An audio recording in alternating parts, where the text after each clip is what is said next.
నమస్కారం, welcome to Suman TV. Hare Krishna.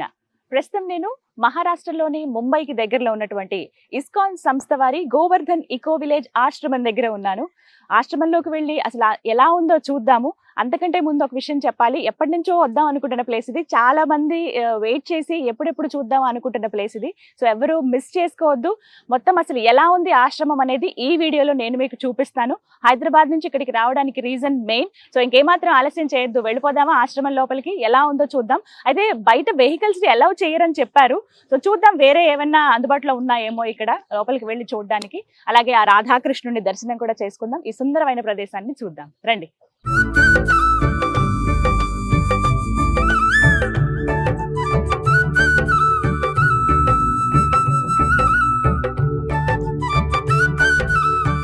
ఇదే entrance. ఇక్కడే ఇంకేమైనా వెహికల్స్ ఏమైనా వచ్చినా కూడా అన్ని ఇక్కడ పార్కింగ్ సైడ్ వెళ్ళిపోవాలి. లోపలికి చెప్పాను కదా, వెహికల్స్ నార్మల్ వెహికల్స్ అలౌ చేయట్లేదు. వెళ్ళడానికి మరి వేరే ఏమన్నా అందుబాటులో ఉంటాయేమో చూద్దాం. ముందుగా ప్రణవానంద ప్రభుజీ వారితో మాట్లాడి వారి పర్మిషన్ తో మొత్తం టూర్ అంతా చేద్దాము. ప్రభుజీ నమస్కారం. Welcome to Govardhan. Thank you so much. ఎలా ఉన్నారు ప్రభుజీ?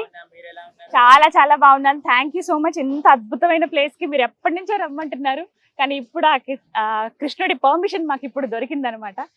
సరే, ఒకసారి మేము ఆశ్రమం టూర్ చేద్దాం అనుకుంటున్నాం. ఏమేమి ఉన్నాయో ఒకసారి వ్యూవర్స్ కి చూపిద్దామని అనుకుంటున్నాను. తప్పకుండా. ఇక్కడ నుంచి నార్మల్ కార్స్ వెహికల్స్ లోపలికి వెళ్ళాం. కేవలం ఎలక్ట్రిక్ బ్యాటరీ వెహికల్స్ మాత్రమే మనం తీసుకెళ్లాలన్నమాట. కూర్చోండి, మా ఆశ్రమం చూపిస్తాను. గీతాంజలి గారికి ఎప్పటి నుంచో ఇంట్రెస్ట్ ఉండింది మా ఆశ్రమం చూడాలి, ఇక్కడ ఉండే విశేషాలన్నీ తెలుసుకోవాలని. కాబట్టి మేము కూడా రమ్మన్నా. తప్పకుండా ఇది కృష్ణుడి ఆ ప్లేస్, మీ అందరి ప్లేస్ కూడా, కాబట్టి రండి పదండి. ఎస్, ద్వారకని అసలు అప్పుడు మనం ఉన్నామో లేదో తెలియదు, ద్వారకని చూడలేకపోయాం. కానీ ఇక్కడ అద్భుతమైన బృందావనం ఏర్పాటు చేశారు రాధానాథ్ స్వామీజీ. ఈ ఆశ్రమం ఎవరైతే స్థాపించారో ఆశ్రమాన్ని ఏర్పాటు చేసిందే వారు. ఒకసారి ఆశ్రమం ఎలా ఉందో చూద్దాము. మనకి ఇంకా ప్రభుజీ వచ్చేసారు. వారి పర్మిషన్ తో వెళ్తే ప్రతి ఒక్కటి డీటెయిల్డ్ గా తెలిసిపోతాయి. చెప్పారు కదా, బయట వెహికల్స్ ఏవి అలౌ చేయరు, ఓన్లీ ఎలక్ట్రిక్ వెహికల్స్. ఇక్కడ అంతా గ్రీనరీ ఉంటుంది, పాడు చేయాలనే ఉద్దేశం అసలు లేదట. ఇంకా లేట్ చేయొద్దు, వచ్చేసేయండి వెళ్దాం. ప్రభుజీ ఎంతండి మొత్తం ఎన్ని ఎకరాల్లో ఉంది ఆశ్రమం? సుమారుగా 100కి పైగా ఎకరాలు ఈ ఆశ్రమం అన్నమాట. అయితే ఇది మనం ఇందాక చూసిందేమో పార్కింగ్ స్పేస్. పార్కింగ్ నుంచి ఇక్కడికి వచ్చి వాళ్ళు రిజిస్ట్రేషన్స్ చేసుకొని వాళ్ళ బ్యాండ్స్ తీసుకొని, బ్యాండ్స్ ఉన్న వాళ్ళు మాత్రమే మనకి లోపలికి పంపిస్తారనమాట. ఈ బ్యాండ్ కంపల్సరీ వేస్తారు, వీళ్ళనే లోపల దాకా అలౌ చేస్తారు. సో ఆల్రెడీ నేను ముందు రోజే వచ్చున్నాను కాబట్టి నాకు ఆల్రెడీ బ్యాండ్ ఉంది. ఫ్యామిలీస్ ఎవరైతే ఇక్కడ సర్వింగ్ చేస్తున్న ఫ్యామిలీస్ ఉన్నాయో, తర్వాత స్కూల్, మిగతా అన్ని కూడా మనం ఒక్కొక్కటి చూడడానికి ప్రయత్నం చేద్దాం. ఇవి ఎవరైతే విజిటర్స్ వస్తారో వాళ్ళ కార్ పార్కింగ్ చేసే ప్లేస్ అన్నమాట ఇది. బస్సులలో నుంచి కూడా చాలా మంది ముంబై, మిగతా మహారాష్ట్రలో నుంచి ప్లేసెస్ లో కూడా వస్తుంటారు. స్కూల్ పిల్లలు చాలా మంది వస్తూ ఉంటారు. ముంబై నుంచి యూత్ వస్తూ ఉంటారు. ఏ రకమైన వాళ్ళైనా సరే ఇక్కడికి వస్తూ ఉంటారు అనమాట. అందరు కూడా చక్కగా ఎక్స్కర్షన్స్ అని చెప్పి తీసుకెళ్తారు కదా, స్పిరిచువల్ టూర్స్ అని కూడా ఈ మధ్య కాలంలో స్టార్ట్ చేశారు చాలా వరకు. జస్ట్ మీరు ఒక్క రోజు కోసం వస్తున్న వాళ్ళైనా సరే అక్కడ కూడా రిజిస్ట్రేషన్ చేసుకొని వాళ్ళకి కూడా బ్యాండ్ ఇస్తారు. వాళ్ళకి వేరే రకమైన బ్యాండ్ ఉంటుంది అనమాట. బ్యాండ్ ఉంది ఎందుకంటే ఏదైనా ఎమర్జెన్సీకి మనకి ఏదైనా కావాలన్నా సరే, ఏదైనా ఇంపార్టెంట్ విషయాలు చెప్పాలన్నా సరే, కమ్యూనికేట్ చేయాలన్నా సరే, వాటి పైన నెంబర్స్ ఉంటుంది. ప్లస్ ఐడెంటిఫికేషన్ కోసం అనమాట. పదండి, ఇప్పుడు మనం చూసుకుంటూ రిసెప్షన్ చూసుకుంటూ అక్కడ నుంచి మనం లోపలికి వెళ్దాం. అన్ని విశేషాలు కూడా ముందు ముందు మీకు చూపిస్తూ ఉంటాం.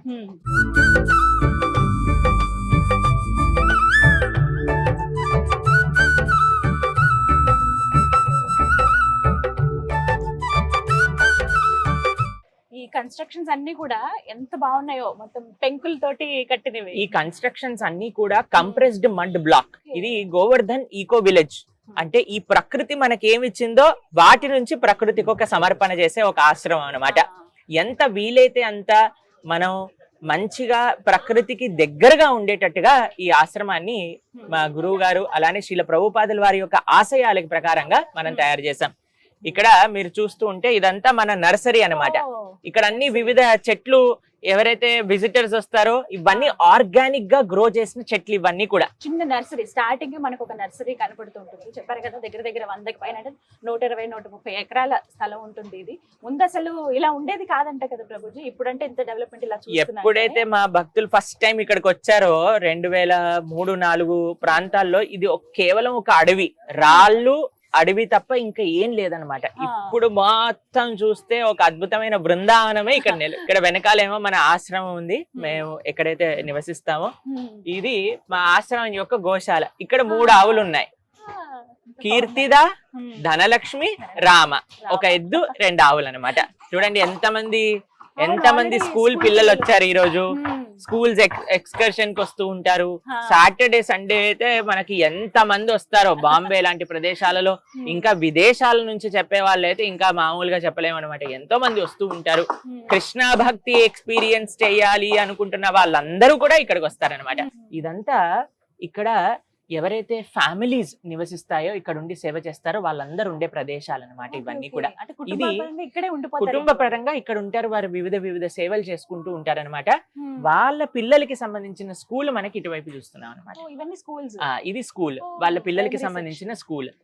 దాని తర్వాత ఇదేమో ప్రతిరోజు కూడా ఉచితంగా ప్రసాద వితరణ చేసే హాల్ అన్నమాట. ఇది లలితా భవన్.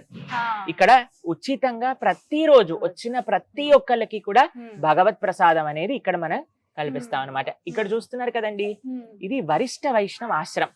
ఎవరైతే బ్రహ్మచారుల యొక్క తల్లిదండ్రులు ఉంటారో, వృద్ధాప్యంలో ఉంటారో, వాళ్ళు కూడా ఇక్కడికి వచ్చి, ఇందాక మనం కిచెన్ లో అనంతరాఘవ వాళ్ళ అమ్మగారు ఇక్కడే ఉంటారని చెప్పారు కదా, వాళ్ళు కూడా ఇక్కడ ఉండి చక్కగా వాళ్ళందరూ కూడా సంతోషంగా భగవంతుడి యొక్క సేవ చేసుకుంటూ ఉంటారన్నమాట. ఇస్కాన్ అంటే కేవలం బ్రహ్మచారులు కాదండి. చూడండి, వాళ్ళ తల్లిదండ్రులు బ్రహ్మచారులు, ఇక్కడ గృహస్థులు, వాళ్ళ పిల్లలు, యూత్, వాలంటీర్స్ అందరూ ఉంటారు ఇక్కడ.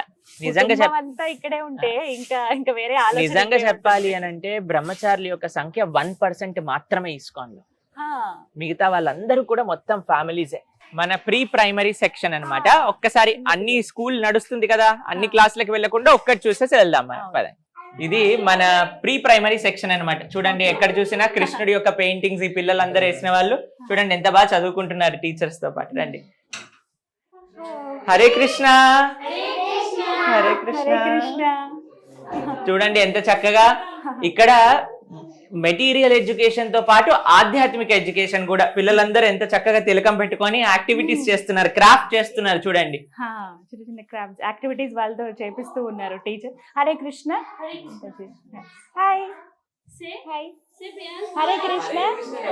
అవునా, ఓకే. హరే కృష్ణ. ఎంత ముద్దుగా ఉన్నారో. ప్రీ ప్రైమరీ సెక్షన్ ఇది, చిన్నది. మన ప్లే గ్రూప్ ఉంటుంది కదా, అలాగే వీళ్ళతో యాక్టివిటీస్ అవి చేపిస్తున్నారు. తను క్యారెట్ తయారు చేస్తారనమాట చిన్న క్రాఫ్ట్స్ తోటి. సో చూసారు కదా, ప్రీ ప్రైమరీ స్కూల్. చిన్న చిన్న పిల్లలు చక్కగా నేర్చుకుంటున్నారు, నార్మల్ స్కూల్స్ లాగానే ఇక్కడ కూడా. అయితే వాళ్ళు ఉండేది భక్తి భావంతో ఉంటారు కాబట్టి ఆ నామం పెట్టుకోవటం, ఇంకా అది వాళ్ళ జీవన విధానంలో అలవాటు అయిపోతుంది. మరి కుటుంబాలు కానీ ప్రతి ఒక్కటి, వాళ్ళ ఫ్యామిలీస్ అన్ని ఇక్కడే ఉంటాయి. చక్కగా స్కూల్ దగ్గరే ఉంది. పెద్ద పిల్లలకు కూడా స్కూల్ ఉంది ఇక్కడ. అంటే ప్రైమరీ ఉంది, అలాగే సెకండరీ సెక్షన్స్ ఉంటాయి. బ్రహ్మచారులు ఉండడానికి ఒక ఆశ్రమాన్ని మనం ఇక్కడ చూస్తున్నాం. ఇదంతా కూడా బ్రహ్మచారీస్. దగ్గర 100 మంది ఉంటారండి ఇదే ఆశ్రమంలో.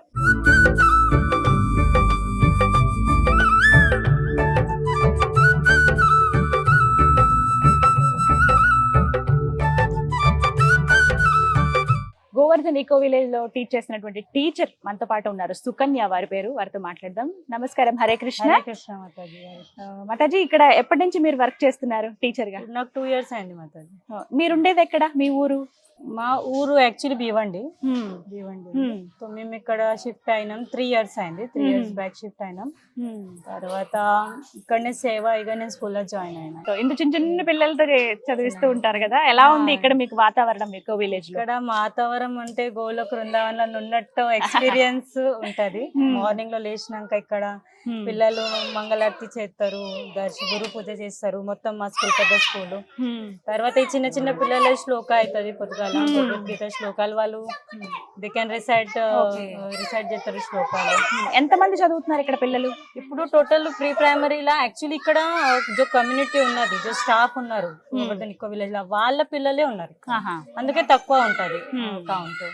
ఇక్కడ పని చేసే వాళ్ళు ఎవరైతే ఉంటారో వాళ్ళ పిల్లలు మాత్రమే ఇక్కడ చదువుకోవడానికి అవకాశం అన్నమాట. అంటే మా మహారాజ్ ఏమైందంటే ఇక్కడ డాక్టర్స్ ఉన్నారు, ఇంజనీర్స్ ఉన్నారు, వాళ్ళకు స్కూల్స్ లేవు. ఇది సో వాళ్ళకు పిల్లలకు ఇంగ్లీష్ మీడియం మంచి స్కూల్ ఇక్కడ కావాలి, వాళ్ళ కోసం స్పెషల్లీ మహారాజ్ ఇక్కడ. Thank you so much Sukanya Mataji. Hare Krishna. So విన్నారు కదా, చాలా మంది ఇక్కడ సర్వీస్ చేయడానికి వచ్చేస్తూ ఉంటారు. టీచర్లు కావచ్చు, డాక్టర్స్ కానీ చాలా మంది, కొంతమంది అయితే అడ్వకేట్స్ కానీ, ఇలా ఇంజనీర్స్ కానీ, ఎంబీఏ చేసిన వాళ్ళు కావచ్చు, ఇలా చాలా మంది వచ్చి సర్వీస్ మోటో తోటి ఇక్కడే ఉండిపోతారు. ఇంకా మరి అలాంటి వాళ్ళ పిల్లలు చదువుకోవడానికి కొంచెం మంచి ప్లేస్ కావాలనుకుంటారు. ఈ చుట్టుపక్కలంతా కూడా పల్లెటూరులో ఎక్కడ ఇంగ్లీష్ మీడియం స్కూల్స్ ఉండవు. ఆ ఉద్దేశంతో ఇక్కడ మహారాజ్ ఎవరైతే ఉన్నారో రాధానాథ్ స్వామీజీ వారు ఒక మంచి ఆలోచనతో ఇంగ్లీష్ మీడియం స్కూల్ అరేంజ్ చేద్దామని ఇక్కడ ఏర్పాటు చేశారు. ఇక్కడ ఎవరైతే పనిచేస్తున్నారో వాళ్ళ పిల్లలు ఇక్కడ చదువుకునే అవకాశం ఉంటుందన్నమాట.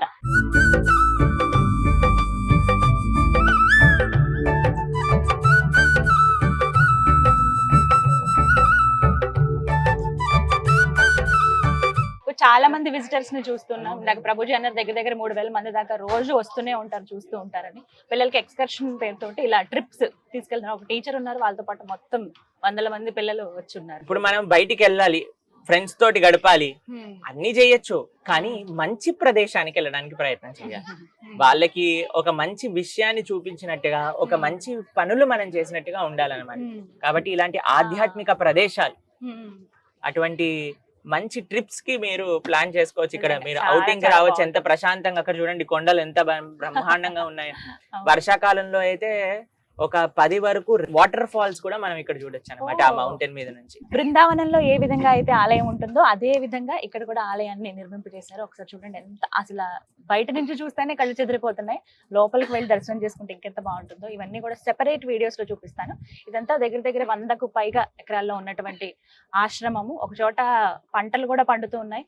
ప్రభుజీ ఇవన్నీ కూడా పండిస్తారు కదా? ఇవన్నీ ఆర్గానిక్ ఫార్మింగ్ ఇక్కడ జరుగుతుంది అనమాట. ఆర్గానిక్ ఫార్మింగ్ చేస్తారు ఇక్కడ.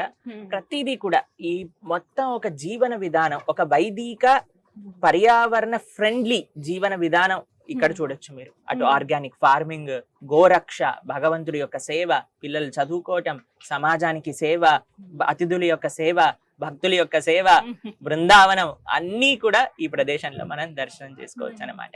యాక్చువల్లీ అంటూ ఉంటారు టూరిస్ట్ ప్లేస్ అని చెప్పి. ఇది టూరిస్ట్ ప్లేస్ కాదండి, ఇది ఒక ఆధ్యాత్మిక ప్లేస్ అని చెప్పుకోవాలి. ఆధ్యాత్మిక వాతావరణం ప్రతి చోట ఆ కృష్ణ పరమాత్ముడికి సంబంధించినవే మనకు కనిపిస్తూ ఉంటాయి ఎక్కడికక్కడ.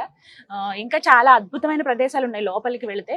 ఇంతకు ముందు అసలు ఇలా ఉండేది కాదట, మొత్తం రాళ్ళు రప్పలు అడవిలాగా ఉండేది. కానీ ఇలా సుందరమైన బృందావనం లాగా తయారు చేశారు. దగ్గర దగ్గర ఎన్ని మొక్కలు నాటారు ప్రభుజీ ఇక్కడ? కొన్ని లక్షల మొక్కలు నాటారు. నిజంగా చెప్పాలంటే 15 లక్షల కంటే పైగా మొక్కలు ఇక్కడ నాటారన్నమాట. ఇప్పుడు మనం బృందావనంలోకి ప్రవేశిస్తున్నాం. ఇక్కడ ఉండే మొత్తం ఈ 15 ఎకరాలు కూడా బృందావనాని కోసం. ఎగ్జాక్ట్ గా అక్కడ బృందావనంలో ఉండే ఆలయాలు, బృందావనంలో ఉండే లీలా స్థలాలన్నీ కూడా ఇక్కడ రెప్లికేట్ చేసాం అనమాట. యమునా నది, ఇక్కడ యమునా ఆరతి ప్రతిరోజు సాయంకాలం పూట జరుగుతూ ఉంటుందన్నమాట. తర్వాత ఇక్కడ వివిధ ఆలయాలు. ఇది రాధా శ్యామసుందర్ మందిరం. ఇక్కడ ముందు మనం చూస్తే రాధా దామోదర మందిరం. అలా ఈ పర్వతం ముందుకు వెళ్తూ ఉంటే మనకి 7 మందిరాలు మనకి దర్శనమిస్తాయి అనమాట. రాధా గోవింద మందిరం, గోకులానంద మందిరం, రాధారమణ మందిరం, అలానే గోవర్ధనగిరి. ఎక్కడైతే మనం చక్కగా గోవర్ధనగిరి పరిక్రమ చేసుకోవచ్చు. అక్కడ సాక్షాత్తుగా గోవర్ధనుడిని దర్శనం కూడా మనం చేసుకోవచ్చు అనమాట. ఇంకా పైకి వెళ్ళామనుకోండి, బర్సానా, నందగావ్, మాన్ మందిర్. బృందావనంలో ఉండే ప్రతి ప్రదేశం కూడా మనకి ఇక్కడ దర్శనమిస్తుంది. ఆహ్లాదకరమైన పరిస్థితి. బృందావనంలో ఇప్పుడు మనం వెళ్ళాలనుకోండి, మొత్తం ట్రాఫిక్, తర్వాత కోతులు, ఇవన్నీ ఉంటాయన్నమాట. ఇక్కడ మాత్రం ఈ ప్రదేశానికి వస్తే ఆ బృందావనాన్ని ఎలా ఉంటుంది, ఆ కృష్ణ భక్తి అంటే ఏంటి, ఒక చిన్న రుచి మనకు కలుగుతుంది. ఈ ప్రదేశానికి వచ్చి నిజమైన బృందావనం పట్ల మనకి ప్రేమ అనేది కలుగుతుంది అనమాట. గోవర్ధన పర్వతం, ఇక్కడ రాధాకుండ్, శ్యామకుండ్, మిగతావన్నీ కూడా ఇక్కడ మనకి దర్శనమిస్తున్నాయి. ఇటువైపు రాధా రమణుడి యొక్క అద్భుతమైన మందిరం మనకి దర్శనమిస్తుంది. ఇలా మనం పైకి వెళ్తూ ఉంటే బృందావన 7 మందిరాల యొక్క దర్శనం మనకు కలుగుతుంది అనమాట. ఇది రాధా గోకులానంద మందిరం. ఇటువైపు మనం చూస్తే, అటువైపు రాధా గోపీనాథ్ మందిరం. ఇది యజ్ఞశాల. ప్రతిరోజు కూడా ఇక్కడ ప్రొద్దున పూట యజ్ఞం అనేది జరుగుతుంది. ఇటువైపు ప్రతిరోజు అందరూ కూడా వచ్చి 6 గంటలకు పాల్గొనొచ్చు అనమాట. నిత్యంగా యజ్ఞం. దాని తర్వాత మీరు ఇక్కడ చూసారనుకోండి, ఇదంతా బృందావనంలో వివిధ కృష్ణుడి యొక్క లీల స్థలాలన్నీ కూడా మనం ఇక్కడ చూడొచ్చు, వివిధ లీలలు. ఇప్పుడు మనం రాధా గోవింద మందిరాన్ని కూడా దర్శనం చేసుకోవచ్చు. బృందావనంలో ఏవైతే ముఖ్య ప్రదేశాలు ఉన్నాయో, ఏవైతే ముఖ్యమైన కృష్ణుడి యొక్క లీలా స్థలులు ఉన్నాయో, అవన్నీ ఇక్కడ మనకి దర్శనమిస్తాయి అన్నమాట. ఇప్పుడు మనం చూసేది రాధా గోవింద మందిరం.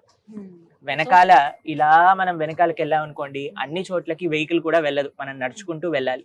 వెళ్తే అక్కడ మీకు అద్భుతమైన వంశీవటం, కృష్ణుడి యొక్క రాసలీల ప్రదేశం. దాని తర్వాత మనకి గోపేశ్వర మహాదేవ్, మహాశివుడు ఎవరైతే గోపికా స్వరూపంలో మనకు అక్కడ దర్శనం ఇస్తారనమాట. అవన్నీ వెనకాల మనం దర్శనం చేసుకోవచ్చు. మొత్తం స్టార్టింగ్ నుంచి ఎండింగ్ దాకా పూర్తిగా ఈ వాతావరణం అంతా కూడా బృందావనం లాగా ఆ కృష్ణుడు.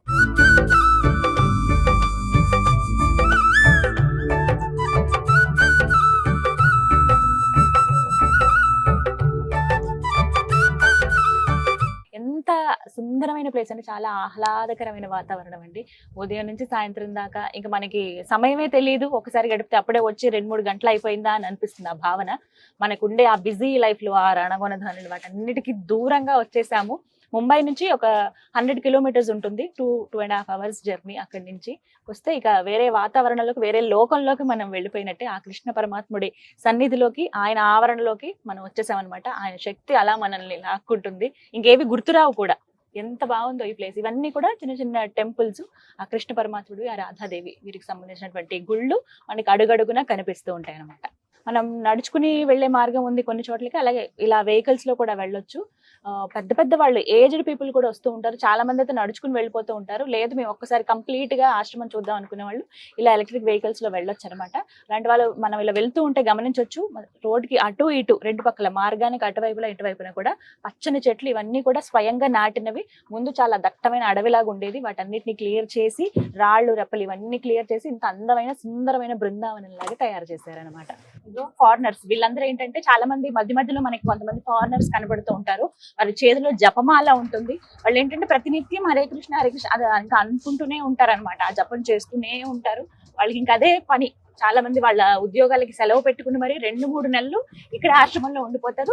వాళ్ళు ఉండడానికి కూడా స్పెషల్ గా ఇక్కడ కాటేజెస్ అవన్నీ కూడా ఉంటాయి. డే విజిటర్స్ ఎవరైతే వస్తారో వాళ్ళు వచ్చి దర్శనం చేసుకుని వెళ్ళడానికి వీలుగా కూడా అన్ని ఏర్పాట్లు ఇక్కడ చేసి ఉంటాయి. ఇక్కడ కొన్ని రూల్స్ ఉంటాయి, అవి కూడా మనం ఫాలో అవ్వాల్సి ఉంటుంది అనమాట. ఇక్కడ ఏంటంటే మ్యాప్ ఒకటి ఏర్పాటు చేశారు, మీకు విజువల్ లో చూపిస్తాను చూడండి. ఆ మ్యాప్ లో ఎలా ఉంది అసలు మొత్తం ఆశ్రమం, మనం ఎటు వెళ్తే ఏవి చూడొచ్చు అనేవి క్లియర్ గా అక్కడ డీటెయిల్ గా ఎక్స్ప్లెయిన్ చేశారు. గోవర్ధనగిరి ఇది ఇటువైపు గోవర్ధనగిరి, ఇలా చక్కగా పరిక్రమ చేస్తూ మనం వెళ్ళొచ్చు అనమాట. ఇంకా మనం ఇప్పుడైతే ముందుకెళ్తున్నాం కదా, ఇక్కడ మనకి బర్సానా, నందగావ్ అంటే కృష్ణుడు ఉన్నది నందగావ్లో, రాధారాణి ఉన్నది బర్సానాలో.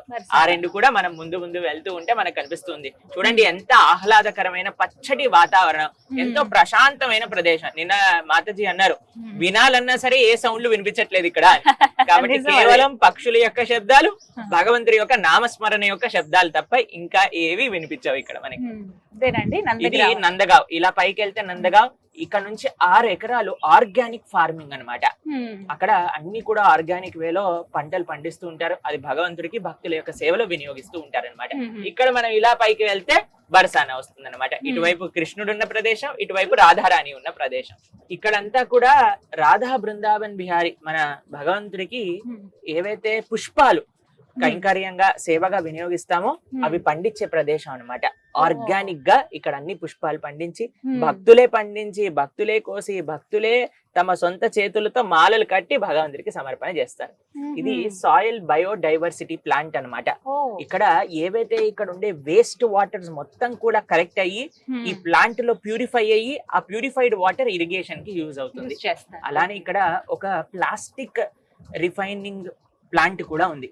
ఇక్కడ మొత్తం ఎక్కడైనా సరే ఎవరైనా ప్లాస్టిక్ పడేశారంటే ఆ ప్లాస్టిక్ నంతా తీసుకెళ్లి ఆ మెషిన్ లో వేస్తే అది ఆయిల్ గా మారుస్తుంది అనమాట.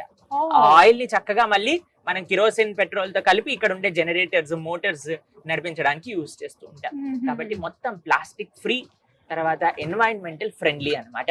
ఇక్కడ మీరు చూస్తే మనం ఇప్పుడు ఎక్కడైతే అకామిడేషన్స్ ఉంటాయో, ఎవరైతే మీరు రిజిస్ట్రేషన్ చేసుకొని ఇక్కడికి వచ్చి ఉండాలి అని అనుకుంటున్న వాళ్ళు ఉన్నారో వాళ్ళకి సంబంధించిన ప్లేసెస్.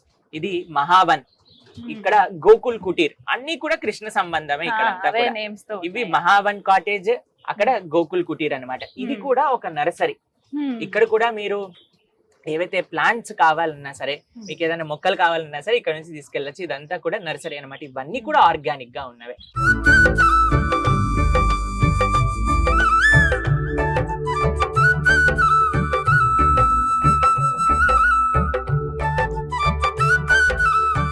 ఫ్యామిలీతో ఉంటే చాలా మంచి ప్లేస్ ఇది. వర్క్ పరంగా బాగుంటుంది, అలాగే కుటుంబ పరంగా ఎలా ఉంటుందో చూద్దామని వచ్చాను.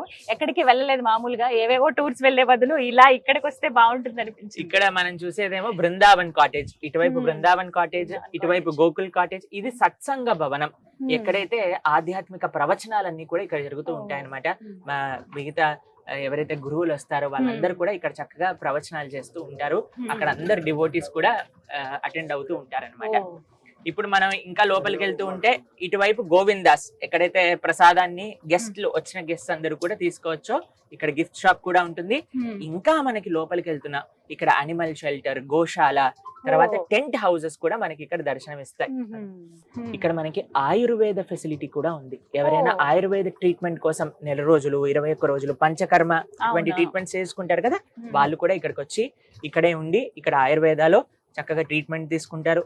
ఇక్కడ ఆయుర్వేదకి సంబంధించిన ప్రసాదం, ఆయుర్వేద మెడిసిన్స్ ఇక్కడ తయారవుతాయి. ఇదే మనకు ఉండే ఆయుర్వేద హాస్పిటల్ కూడా.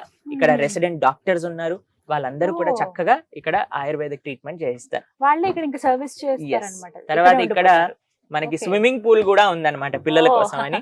వాళ్ళు కూడా వచ్చి చక్కగా స్విమ్మింగ్ చేయొచ్చు. ఇవి టెంట్ హౌసెస్ అన్నమాట. ఇవి సేమ్ మన రూమ్ ఎలా ఉంటుందో, 2 rooms, wooden flooring, attached toilet, bathroom, AC, heater అన్ని ఉంటాయి ఇందులో. కాబట్టి చక్కగా ఇవన్నీ టెంట్ హౌసెస్. ఎవరికైనా ఆ టెంట్ ఎక్స్పీరియన్స్ కావాలనుకున్న వాళ్ళు ఇక్కడికి రావచ్చు అనమాట. ఎంత బాగుందో చూడండి. మనం అసలు ఇంకెక్కడో వేరే దేశంలోకి వెళ్ళాము అన్నట్టుగా అనిపిస్తుంది ఆ భావన. టెంట్ హౌస్లు ఇవన్నీ కూడా కాటేజెస్ అని సెపరేట్ గా ఉన్నాయి, విల్లాస్ లా మనకు ఉంటాయి. అలాగే టెంట్ హౌస్ రూపంలో మీకు ఏది కావాలని సెలెక్ట్ చేసుకుని దగ్గర 4 నెలల ముందే రిజిస్ట్రేషన్ చేసుకోవాలి. ఉట్టిగా మనకి అప్పటికప్పుడు అని అంటే అసలు దొరకని పని. ఎందుకంటే ఈ సీజన్ లో కొద్ది కష్టం. ఇప్పుడు ఎక్కువ ఫారినర్స్ వస్తారు. ఇప్పుడు లేదు, ఇది జనరల్ గా బిజీ సీజన్. కానీ డిసెంబర్, జాన్, ఫిబ్రవరి, మార్చ్ మోస్ట్లీ ఫారినర్స్ ఇక్కడికి వస్తారనమాట. వాళ్ళందరికీ ఎందుకు వస్తారండి ఇక్కడికి అంటే, వాళ్ళు ఆ భక్తి ఏంటి, కృష్ణ తత్వం అంటే ఏంటి, అసలు భారతీయత అంటే ఏంటి ఎక్స్పీరియన్స్ చేయడానికి ఇక్కడికి వస్తారనమాట. ఇక్కడికి వస్తే వాళ్ళు ఈ పర్యావరణ సంరక్షణ, భగవంతుడి యొక్క సేవ, గో సేవ ఇవన్నీ చూసి నిజంగా చెప్తానండి, అసలు ధర్మం అంటే, కృష్ణుడు అంటే, భక్తి అంటే, ఇండియా అంటే అసలు ఏం తెలియని వాళ్ళు ఇక్కడికి వస్తారు. 1 రోజులలో తిలకం పెట్టుకొని చక్కగా వాళ్ళని ఏదో మనం మ్యాజిక్ చేసో ఎలానో మార్చట్లేదని, వాళ్ళు ఇక్కడికి వచ్చి ఆ భగవద్గీత గురించి విని అంత పాజిటివ్ ఎన్వైరన్మెంట్ అన్నమాట. ఆ భగవద్గీత గురించి శ్రవణం చేసి ఆ ఫిలాసఫీని నేర్చుకొని వాళ్ళంతటా వాళ్ళు ఈ కృష్ణ భక్తిని మనం స్వీకరిస్తారనమాట. ప్రపంచంలో ఉన్న వాళ్ళందరూ భారతీయత వైపు వెళ్తున్నారు, మన భారతీయులు ఎటువైపు వెళ్తున్నారో ఆలోచించుకోవాల్సిన విషయం. ఇది పిల్లలు వస్తే ఆడుకోవడానికి ప్రదేశం. దీన్ని రమణ్ రేతి అని అంటారు. ఎందుకంటే కృష్ణ బలరాములు బృందావనంలో ఆడుకునే ప్రదేశం పేరు రమణ రేతి అన్నమాట. కాబట్టి ఇక్కడ మా గురువు గారు ఈ ప్రదేశాన్ని పెట్టారు. ఇక్కడ పిల్లలందరూ వచ్చినప్పుడు ఆడుకుంటూ ఉంటారు అన్నమాట. ఇదేమో యానిమల్ షెల్టర్. ఇక్కడ షీప్స్, గోట్, హెన్స్, దాని తర్వాత డాగ్స్, దాని తర్వాత హార్సెస్, ఇవన్నీ కూడా మనకి ఇక్కడ షెల్టర్ లో ఉంటాయన్నమాట. భారతీయత అని అంటే ఇవన్నీ అన్ని ఒక పార్ట్ అండి. భగవంతుణ్ణి ప్రేమించేవారు ప్రతి జీవిని ప్రేమిస్తారు. కేవలం ఇక్కడ గో సంరక్షణ కాదు, ఏ జీవి వచ్చినా సరే ఇక్కడ హాయిగా బ్రహ్మాండంగా బ్రతుకుతూ ఉంటుందన్నమాట. ఇది నిజమైన ధర్మం అంటే, ఇది నిజమైన సేవ అంటే, భగవంతుడి కేంద్రంగా అందరికీ సేవ చేయటం. ఇటువైపు మీరు చూస్తున్నదేమో వాటర్ కన్జర్వేషన్ ప్లాంట్ అన్నమాట. ఈ మౌంటైన్స్, ఈ పర్వతాల పైన వర్షాకాలం చాలా ఎక్కువ వర్షాలు పడతాయండి ఇక్కడ. అయితే ఆ వాటర్ ని మొత్తం కూడా ఇక్కడ స్టోర్ చేస్తారు. సుమారుగా 9 కోట్ల లీటర్ల నీళ్లు ఇక్కడ స్టోర్ చేసి, ఇక్కడ ఎప్పుడైతే ఎండాకాలం వస్తుందో, ఎప్పుడైతే నీళ్లు ఇక్కడ ఉండవో, అప్పుడు ఈ మొత్తం చుట్టుపక్కల ఉండే గ్రామాలకి, పొలాలకి ఇక్కడ సాగు చేయడానికి ఈ నీరు మొత్తం కూడా ఉపయోగపడుతుంది అనమాట. కాబట్టి భగవంతుడు ఇచ్చిన ఈ యొక్క ప్రకృతిని ఎంత గౌరవించాలి, ఎంత జాగ్రత్తగా వీటిని చూసుకోవాలి అని ఈ ప్రదేశంలో మనకి అన్ని విధాలుగా ఇక్కడ ఒక రోల్ మోడల్ అన్నమాట. ఎలా మనం ప్రకృతిని ఆశ్రయించి, ప్రకృతిని గౌరవించి బ్రతకగలం అని చూపిస్తుంది ఇక్కడ. ఇది ఎప్పుడైతే వాటర్ ఫుల్ అవుతుందో డ్యామ్ లా ఇలా ఓపెన్ కిందికి వస్తుంది అనమాట. గేట్స్ ఓపెన్ చేస్తే వాటర్ ఇలా రెయిన్ వాటర్ హార్వెస్టింగ్ ప్లాంట్. ఇదేమో ఇక్కడ ఆర్గానిక్ కంపోస్ట్ తయారు చేస్తారు. గౌశాలలో ఉండే ఆ పేడ, వీటన్నిటితో ఆర్గానిక్ వర్మీ కంపోస్ట్ తయారు చేసి ఇక్కడ నుంచి ఎంతో రైతులకి, ఎన్నో పొలాలకి ఇక్కడ నుంచి పంపిస్తూ ఉంటారన్నమాట. వాళ్ళు ఆర్గానిక్ ఫార్మింగ్ చేయడానికి ఒక ప్రేరణ ఇక్కడ నుంచి స్టార్ట్ అయింది. ఇప్పుడు ఎంతో వందలాది మంది ఫార్మర్స్ ఆర్గానిక్ గా వాళ్ళ పంటలు వాళ్ళు చేస్తూ ఉన్నారు. ఎంత బాగుందో ప్రభుజీ, నిజంగా ఆశ్రమం అంతా ఒక ఎత్తు, ఇక్కడ గోశాల అయితే ఇంకొక ఎత్తు అని చెప్తాను నేను. చాలా ప్రశాంతమైన వాతావరణం ఉంది ఇక్కడ. ఒకవైపు అంతా గడ్డి మోపు చూడండి ఒకవైపు, అలాగే గోశాల ఆఫీస్ ఒకటి ఉంది, ఏమైనా వస్తువులు కొనుక్కోవాలంటే అక్కడ. అలాగే మొత్తం ఆవులు, ఎన్ని ఆవులు ఉంటాయండి మొత్తం? సుమారుగా 50 ఆవులు, 50 ఎద్దులు. ఇక్కడ మన కృష్ణ బలరాములు కనిపిస్తున్నారు, ఎక్కడైతే అందరి ఎద్దుల్ని ఆవుల్ని అంతా కూడా తీసుకెళ్తూ ఉన్నారనమాట. కాబట్టి ఇది గోవర్ధన్ గోశాల, కృష్ణుడిది బలరాముడిది గోశాల. కృష్ణుడు గో బ్రాహ్మణ హితాయచ, గోవులు అంటే ఆయనకి చాలా ఇష్టం అనమాట. కాబట్టి అంత చక్కటి గోశాల మనకి ఇక్కడ దర్శనమైంది. ఇదే ఫస్ట్ గేట్ నుంచి స్టార్ట్ చేసాం, ఇక్కడ వరకు తీసుకొచ్చాం. ఇది కేవలం ఒక చిన్న చెప్పాలి అని అంటే ఒక 20% మా ఆశ్రమాన్ని మీకు చెప్పినట్టు. మీరందరూ కూడా ఇక్కడికి వస్తే చక్కగా బ్రహ్మాండంగా ఇంకా ఈ ఆశ్రమం యొక్క వాతావరణాన్ని ఆస్వాదించగలుగుతారన్నమాట. చాలా హరే చక్కగా ఉంది కృష్ణ. ప్రభుజీ. హరే కృష్ణ. హరే